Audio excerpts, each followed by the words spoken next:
Welcome to No Options with Ty Gibson, the show where life's toughest trials become the foundation for your greatest triumphs. Real stories, raw conversations, and the unwavering belief that you were built to overcome. Now, here's your host, Ty Gibson.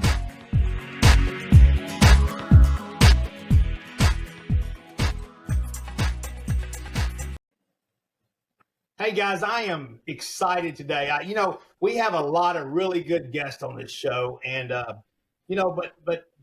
being a diabetic and being someone that has been through adversity, and we talk about adversity a lot on this show. Man, I tell you what, guys, get ready because we got a guy today that talks right into those lanes. Pete Ferrari, welcome to the show, man. It's a pleasure to see you again, Ty. You look fantastic today. Well, I thank you for that. Guys, I told Pete we could probably go on for hours on this, but I know we've got to kind of narrow this down. Pete talks right to my language, man, and I know he's going to speak to you guys today. But man, we're excited to have you, Pete. And I want to just tee it up real quick, and I'm going to let Pete go because I don't want to take his time, guys. You're going to get a lot out of this.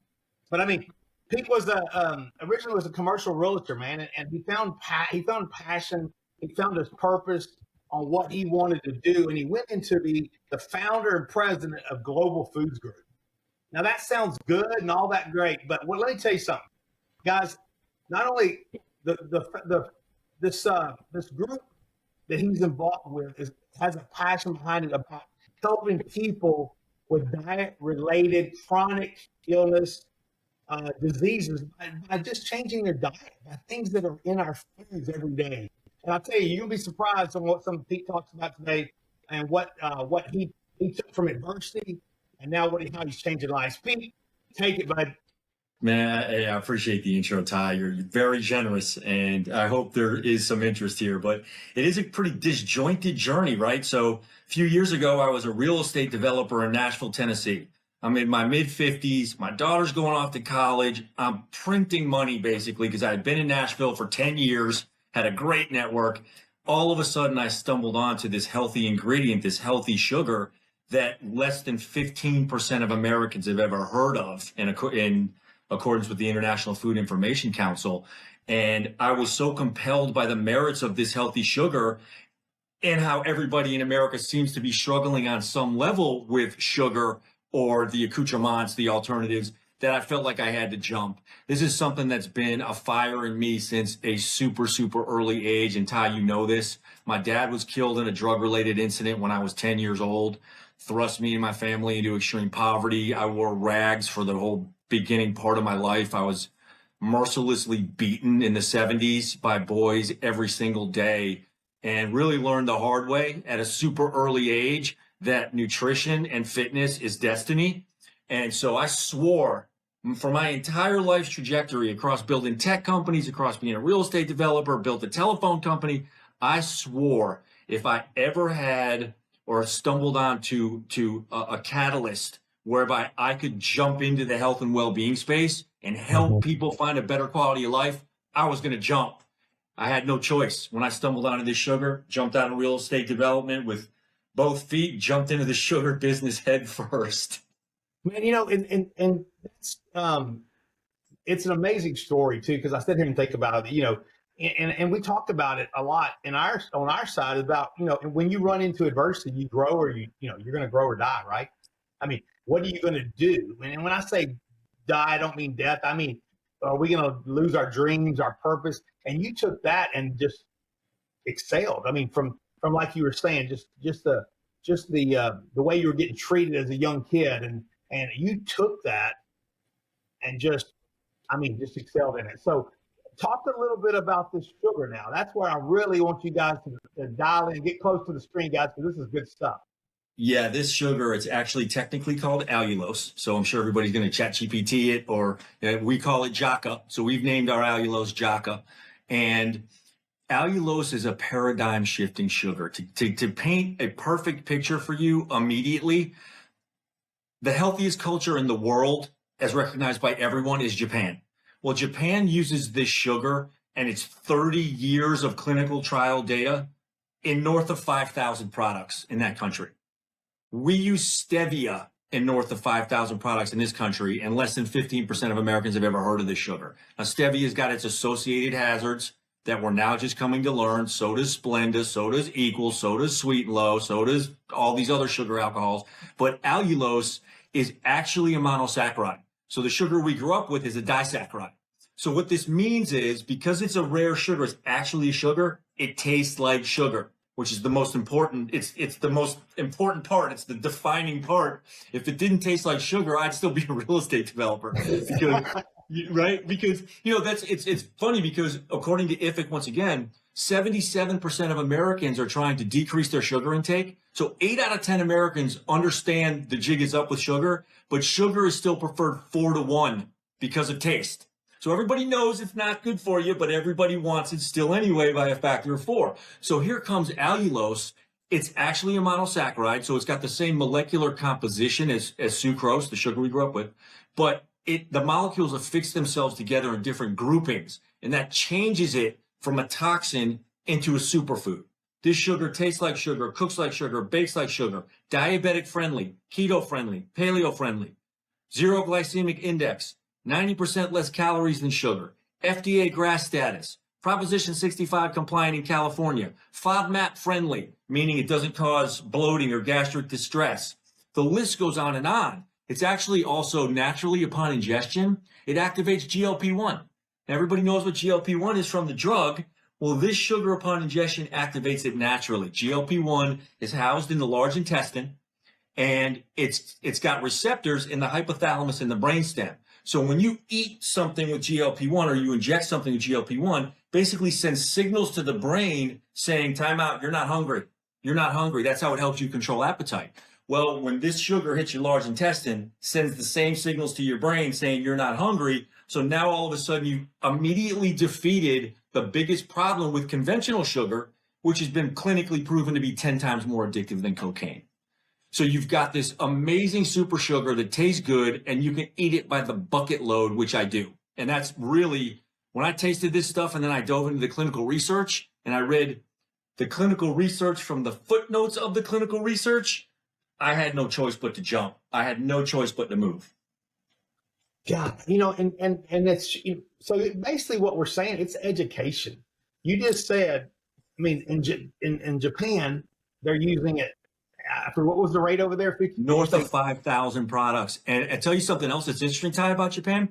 Japan as a country is spending hundreds of millions of dollars on allulose manufacturing facilities, not for export, only for use inside the country. That's how they know what this sugar is all about versus America. Now, how readily available is this in our country?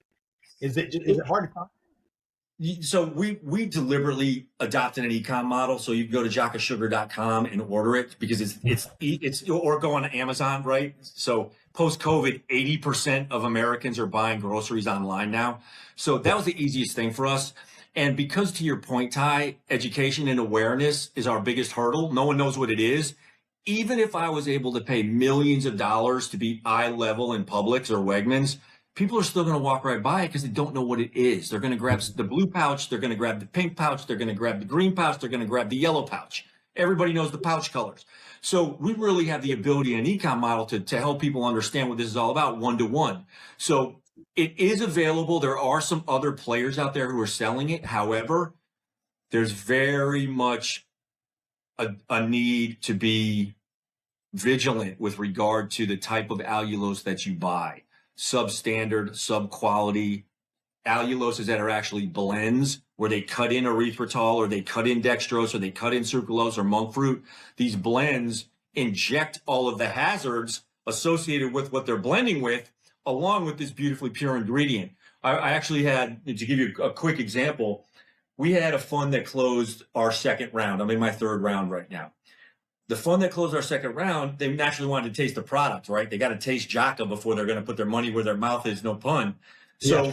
I sent them some Jaka, but before they could get it, they got antsy. So a few of them went on to Amazon and they bought some other products. Different guys who were in different states, Texas, California, Chicago.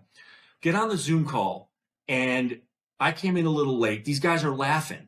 And I was like, oh, man, I thought I had something on my nose. I was like, guys, what's going on? I got something in my nose. They're like, no, Pete, this is the first time we've had a chance to catch up. since our last call, and John, Jimmy, and Jack, they each bought alluloses on Amazon, and all of them said the same thing. They sucked. One of them was yellow. One of them had a waxy feel. One of them tasted like chapstick. One of them tasted like laundry detergent. And so the first thing these guys said, because they're all my age, they're our age side, and nobody who's young will understand this metaphor. First thing they said was, Pete, you got to do a Pepsi challenge. Man, you got to do a Pepsi challenge, right? Because all alluloses are not created equal. And so that's how we find ourselves in the space, but we still have to differentiate amongst the differentiators. You know, that's a good point. I'm glad you said that too, because that was one of my questions is it all equal? But you just answered that, right? You know, and I want to dive. I love the sugar thing here, guys, because as a diabetic, man, I would have, you know, we would have paid crazy amounts of money back in the day to be able to have this instead of drinking a Tab soda or one of those things that was like motor oil. But you know, I want to bring up. I want to go back to something though that you have done. These things you're doing now, and you guys hear Pete. He's doing things that are changing lives, right? And I want everybody to go out and order some of this because we want to do the Pepsi challenge for Pete and just show them. I mean, I'd love for everybody to taste this, but I want to go back to a little bit about what we went over really fast, and we're going to go back to it. But Pete has done these amazing things with this global food group and Jocko and doing some really good things, but it wasn't easy. It wasn't always easy. And I want you guys, you know, because I know everybody's dealing with something today, or they're worried about taking that next step, or I'm going to wait until everything's just right. And I can tell you guys, it's never just right. I mean, Pete has taken a lot of. You can hear he's been through a lot. He's been through, you know, he's gone from a developer in commercial real estate, which I guarantee he just didn't jump into that and do well. That's hard, right? He learned that, but then he took a risk when he saw his passion and he ran into that. And again, all of that sounds like Pete just kind of skipped. And I always laugh when people say, "Man, he just everything he does turns to gold," or how easy it been. But let me tell you this: behind every lucky person is a lot of hard work. Pete, talk a little bit, if you will, going back to when you made that decision to go into and you saw this product. What were some of the challenges to get into it? Yeah, the challenges were monumental. And so, you know, a spoiler alert, what Ty's talking about, if you want to talk about eviction notices slapped on the door during this part of my journey in my mid-50s while I was raising money in a new industry, we could talk about it. I mean, you talk about adversity. So yeah, I had a lot to overcome because it had nothing to do with my prior lives. I built a telephone company when I was in my 20s. I built tech companies when I was in my late 20s, early 30s. Then I was a real estate developer for 15 years. Now, all of a sudden, I'm a consumer product goods guy. So although I chartered myself with obtaining encyclopedic knowledge, right, to be credible with investors and high net worth people were like, well, yeah, you've done it before as an entrepreneur, but you really haven't done it before, right? You didn't sell a hugely successful beverage, and now you're selling you want to have a hugely successful food. That's kind of the same thing. We get that. You were a real estate developer. That's a totally different genre. So now what, Pete? And it took a lot to overcome. It took a lot of overcoming, because here's what I learned that I did not know going in. I learned this, boy, the hard way. Over the past 15 years, I actually did about $500 million in pre-tax income across my real estate development projects in 4 states. Now, that doesn't mean I got 500 million or even 1/50th of 1% of it. But the projects that I created generated for the people who owned it, right? 500 million in pre-tax income. Well, what I learned the hard way was that real estate investors only invest in real estate. So I thought I had a Rolodex. I thought I had guys who had been investing in my real estate deals for 15 years who were going to be like, how much you need, Pete? $1 million? Yeah, okay. I quickly learned it doesn't work like that. Real estate investors invest only in real estate. And most of the time, they only invest in real estate that's proximate to them within a certain radius so that they can kind of keep their hooks into it. So I literally, what I thought was a checkbox, and absolutely the hardest part, Ty, of starting any business is raising money. What I thought was a done deal, I was below ground zero, and I had to start all over again with no experience in the CPG space. But by then it was too late, guys. I was already pregnant. So I had to figure it out. You know what I mean? And, I hope you talk about not letting things get in your way. I don't know what it's called. I've learned the term, but I've forgotten it. But I've heard quotes through my entire life, and I've adopted them and lived my life by them. One of the quotes that I heard when I was literally in my 20s, I'm going to be 60 this year, was General George Patton. A good plan violently executed today is far better than a perfect plan executed next week. I have lived my life by that quote, and I'm even writing a book that's called Just Jump. Just jump. Never going to be perfect. Always going to be hard. So if I started my first company, deeply, deeply in debt with student loans from putting myself through college. I had no money. I had nowhere to live. I had nothing. But the opportunity for this telephone company was so strong. I identified a loophole in AT&T's tariff back then. This was way before cell phones. This was 1989. I was able to adopt and give commercial organizations who had huge long distance phone bills at that time. I was able to give smaller companies the big corporate discounts by gathering them all together under an umbrella. It was called aggregation. It was a loophole in AT&T's tariff. That opportunity was so good. That was one of the major line items in expense documents for companies. I had to make it work. I didn't care how I was struggling. I didn't care if I was eating. I didn't care if I had nowhere to sleep. That opportunity was so damn good. I was not going to pass it up. I sold that company 3 years later for 10x revenue. That's awesome. That's awesome. And I love, this is what I want people to hear. You guys can see where it wasn't the yellow brick road for Pete. It wasn't laid out. The red carpet that sometimes you got to create that path, right? And sometimes we got to, as I talk about a lot, we got to look in the mirror, right? If we want something to happen, it's up to you. And Pete's just a good example of that. I mean, he has found opportunity and he takes off after it. And I love that. And I love that about Pete. In fact, the first time I was on Pete's podcast, I realized Pete and I have a lot in common. And I love people like Pete because, he doesn't let obstacles get in the way. And so again, we can go back on and on and on about these stories, but I wanted to kind of go back to that because I wanted people to realize, I maybe went over that too fast as far as letting people realize he didn't get to this global food group and changing people's lives by just opening a door and say, here I am. I mean, it takes, as he talked about, it takes, having the right people, the right funding, the right people with funding, and then finding the product to get into the plate. It's not easy, and nothing is that's worth time. I still believe that's a true statement. If it seems like it's too easy, I'd be aware, be careful, right? It's kind of one of those things. But let's continue on Pete's journey as far as back to the Jocko. And I know I'm bouncing around a little bit here, but I love this stuff. But Jocko, you talked about some of this stuff, Jocko, and you talked about, now with all these diets, you talked about the GLP-1s and the things of going on with that. And right now, that is everywhere. That is the talk. And we're talking about, there's a food here, a product that now will do it naturally for us.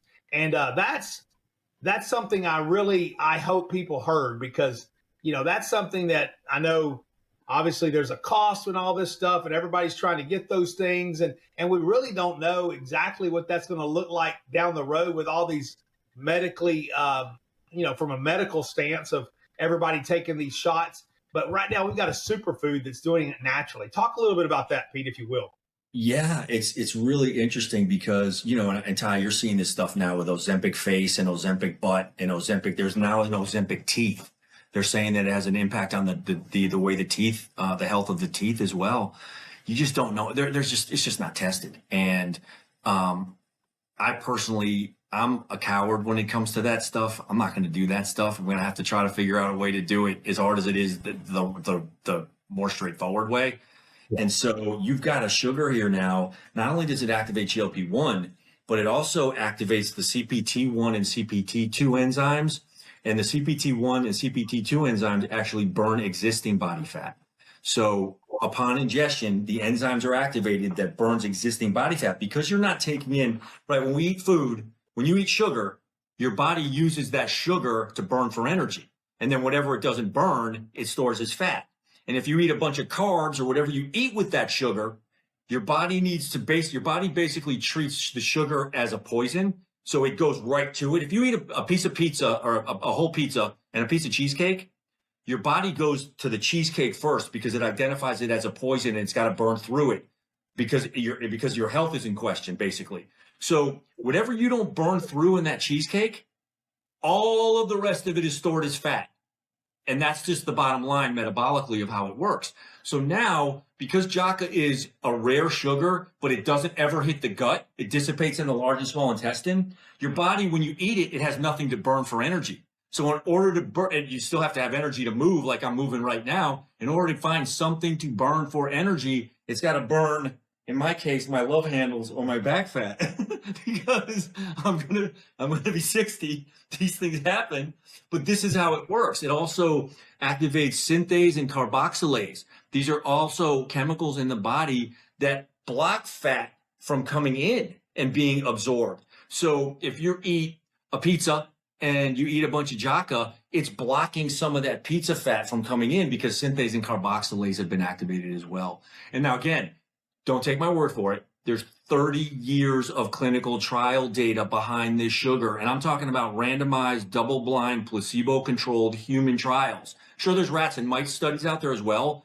But Kagawa University out of Japan, Kyung-Puk University out of South Korea, they are the juggernauts with allulose studies. And you are going to find, once you know what to look for, you're going to find no shortage of data. And that's really going to, I believe, I always tell everybody, don't ever take my word for anything. Don't ever take anybody's word for anything.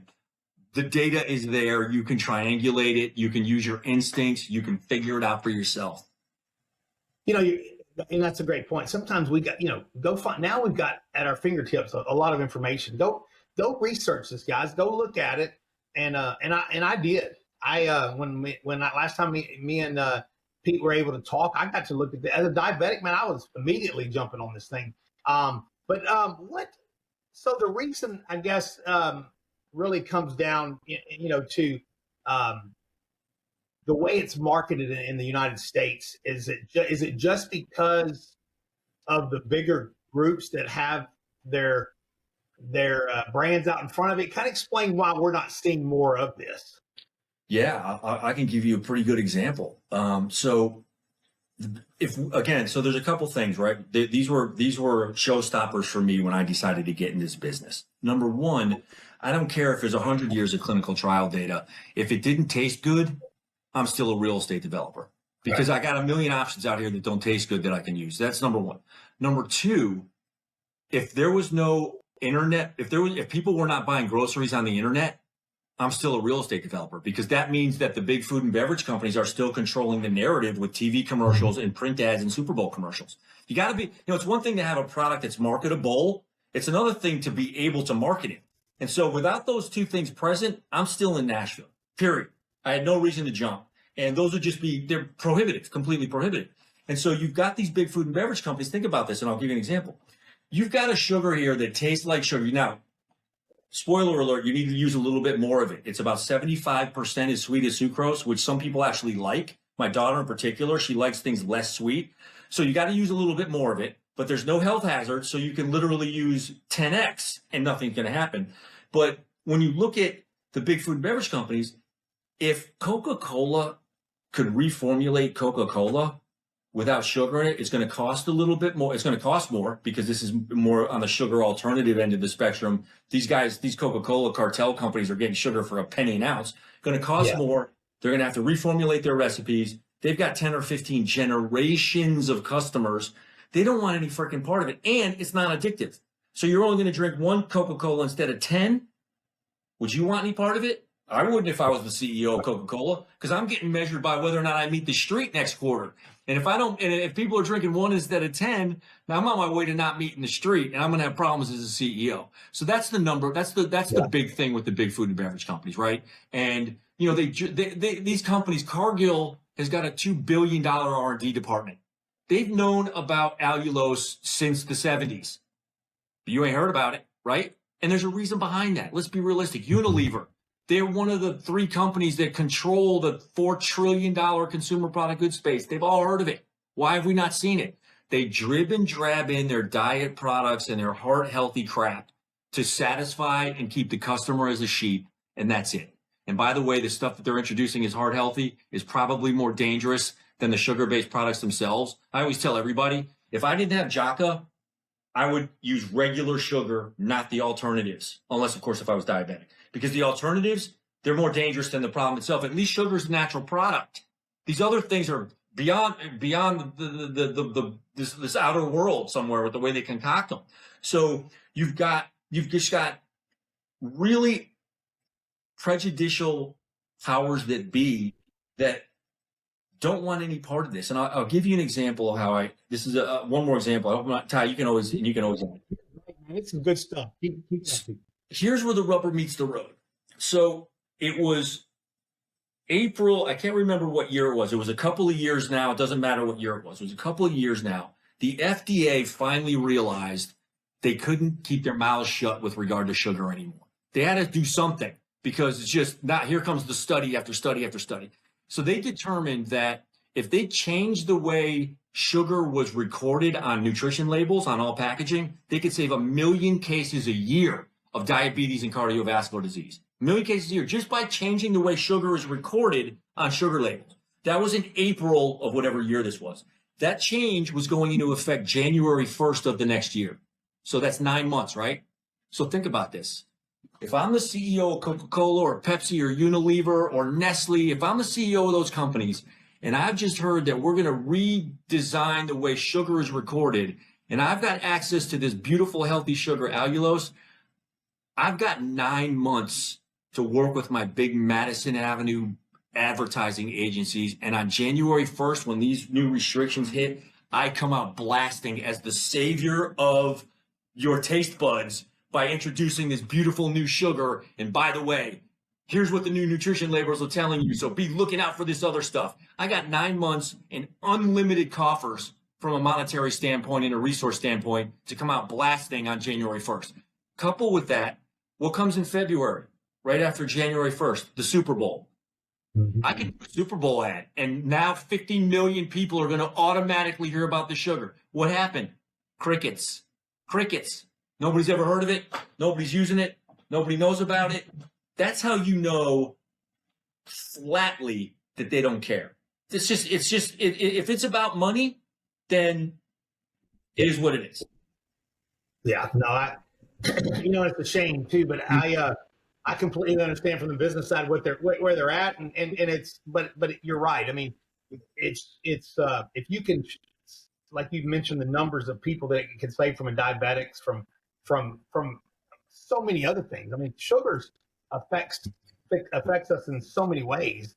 I mean, just look at the weight challenge that America has, right? I mean, good night. We could be changing so much, but I'll tell you guys, I don't know really how, other than I want people to remember this name. I want, and then Pete's going to tell us at the end, so get your pens ready, but where to find it, how to find it. But I want people to understand that, there are a lot of great products out there that if it doesn't make sense for our economy and like you said, Wall Street, these things kind of get pushed aside. And this is one of those products that I believe needs, is going to have to happen from the grassroots. People talking about it is going to have to be changed from top up. And I hope this gets out there and more people can continue to use it. Pete, with your knowledge, and if there is somebody out there that's looking at creating, taking the next step in their business, I love your story about your book, right? Just jump. Yeah. what is what would you how would you what are some words for some people that are just needs to take that next step, whether it be taking going on a health journey, or taking a business, or whatever that looks like? How would you encourage people that? Yeah, for me, I don't think of myself as hyper disciplined. I definitely don't think of myself as the brightest bulb in the tanning bed. I'm not, here's what I tell everybody, and you've heard me say on the podcast, I'm not special. The only thing that I've embraced whenever I've decided to do something was that I just started it. There's only so much analysis you can do.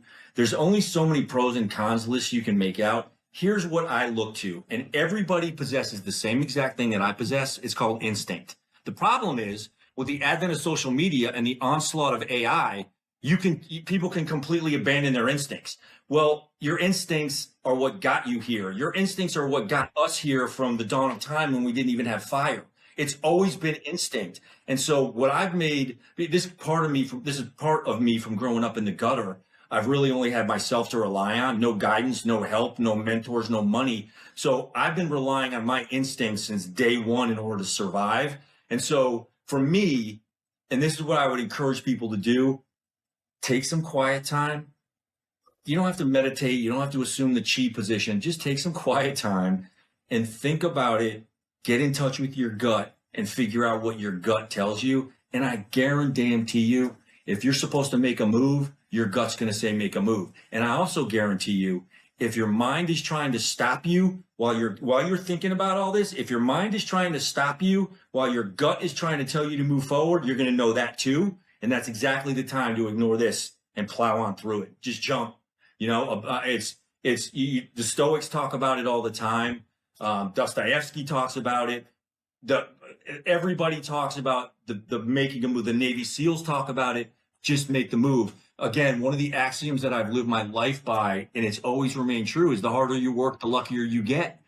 There have been times I can't count on my hands and feet. If it's not 500 times, it's not twice, that I have been dead that afternoon, out of business, evicted, car repossessed that afternoon because it was over. But I kept working and I kept my head down and I put it in a box and kept plowing forward. And that morning before that afternoon, something happened and I got reset. I got a nickel in the door. I got help from a friend. Something happened because I did not stop working hard, and I was blessed and got super lucky at that moment. And I do think on some level it's divine intervention as well. Firm believer there. And so, listening to your gut, it will tell you what to do, and then just moving forward and letting the path blaze it's the way that I've been really unsuccessful. I got caught in the .com implosion, lost everything. I got caught in the real estate crash of 2009, lost everything with the family. I've been bankrupt. I got divorced. Man, I'm not special. I'm not special. I've been through. My father was killed. You've heard that. I slept in my car, put myself through college. I'm not special. In fact, I'm a knucklehead from the gutter. And so my bottom line for anybody is, if I can do it, y'all can definitely do it. There's no question. Man, wow, that's good stuff right there. But I'll tell you, first of all, you've done some amazing things. And I want to say, I really look up to you for what you've been through, what you've done, where you're at, right? But I'll tell you guys, and Pete's a living example of it. A lot of times our adversity is really what just prepares us for the future. And he's a prime example, right? Some of the challenges he went through at an early age, all it did was equip him to be prepared to be a successful businessman. But because business isn't always easy, nor is life. And so I think a lot of times these adversity, these walls that we run into, these challenges, all they're doing is equipping us to get over that wall. So, and Pete, you're a prime example of that in many ways. And man, I'm just super impressed by what all you've done. I can tell you guys, Pete, what is the best way people can reach out to you, can find out about you, and more importantly, go buy some of this dead gum sugar. We got to get this stuff out there. Yeah. So I'm easy, right? I give my work email out. My email address is pete@globalfoods, plural, group.net, pete@globalfoodsgroup.net. If somebody wants to talk to me, email me and I'll respond. That's just the way it is. This is important to me. If you want to go onto the website to see the About Me section and buy some sugar, if that's fine, it's Jaca Sugar, Jaca sugar.com. I think what is noteworthy though with the website and what hopefully adds some more value, and this goes back to what Ty said about what we're trying to do with this company, is because of the metabolic benefits of this sugar, because you can eat as much of it as you want and not feel like crap, we think it can be the catalyst to get people onto a trajectory of good health and well-being. We think if you can enjoy your life to the fullest and you can eat as much as you want when it comes to the sweet stuff, and you don't sugar crash, and you don't feel lethargic, maybe you'll be compelled to walk around the block once. Maybe you can be compelled to take the fam and walk the dog around the block twice a week. Maybe you'll get some bands and put them on the doorknob and do 3 sets of 3. So we see this as a health and well-being company equal to that of a sugar company. And to that end, we put our money where our mouth is. We spent a year developing 4 health and well-being modules: lifestyle and mindset audit, nutrition, fitness, and then a rec analysis, which is kind of a delta analysis. These are 4 modules that we spent a year developing with experts. They're downloadable for free on the website. I don't want any money for it. Download them in PDF. There's a lot of studies out there about putting pencil to paper. That's why we did it this way. That's why they're not apps. Your ability to retain and use and functionally find functional advantage from pencil on paper versus click, click, click, click, click is phenomenal. So you download them and you fill them out. Milestones, goals, obstacles, resources, they're free. We've got the podcast series, the SuperSelf podcast series, health and well-being. There's no pay for subscription. We want people to feel healthier. We started a 501c3, a nonprofit, the Foundation for Nutritional Equality, to help feed some of the 28 million people in this country who are faced with nutritional insecurity. All of this stuff gives me no money in the door. All it does is help people find a better quality of life. And I want this sugar to be a part of it because I know how important food is. I'm Italian, I'm Sicilian. Food is the center, is the focal point of my life. So that's why we're doing the things we're doing. Pete, man, that's great stuff. And I'll tell you guys, there's, at the end of the day, man, it's how we help others. And there's a lot of people out there that are doing some amazing things, but I'm telling you, Pete's one of them. Guys, he's doing, as you just heard, doing stuff. He wants to help people. And I love that. I think sometimes maybe that's age, Pete. We get to this point in life where we've been able to do a lot of things, but we still have a lot of gas left in the tank, right? And you get to a point where you just really want to help people. And I'm telling you guys, Pete's one of those guys that really wants to help. So let's go out and help Pete and help him with this journey. And Pete, I can't thank you enough, man. I get excited talking to you. I need to set up a weekly call with you just to get excited. But guys, I just can't explain it enough about this. If anything, go read about it. Go check out Pete Ferrari because it's the real deal. And Pete, once again, man, I thank you for being here, and I can't thank you enough for your time today.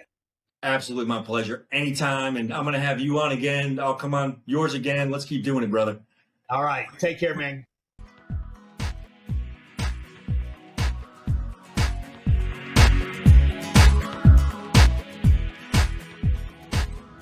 Hey guys, thanks so much for listening to No Options. If this episode spoke to you, please take a moment and leave a review. And more importantly, please share it with someone who may need to hear it. You can find more stories, resources, and ways to connect over at my website, tygibson.com. And that is Gibson with a P, TYGIPSON.com.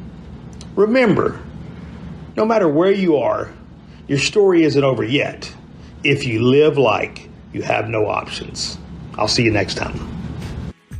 You know Ty Gibson is an entrepreneur, a relentless survivor. Did you know he's also a powerhouse speaker?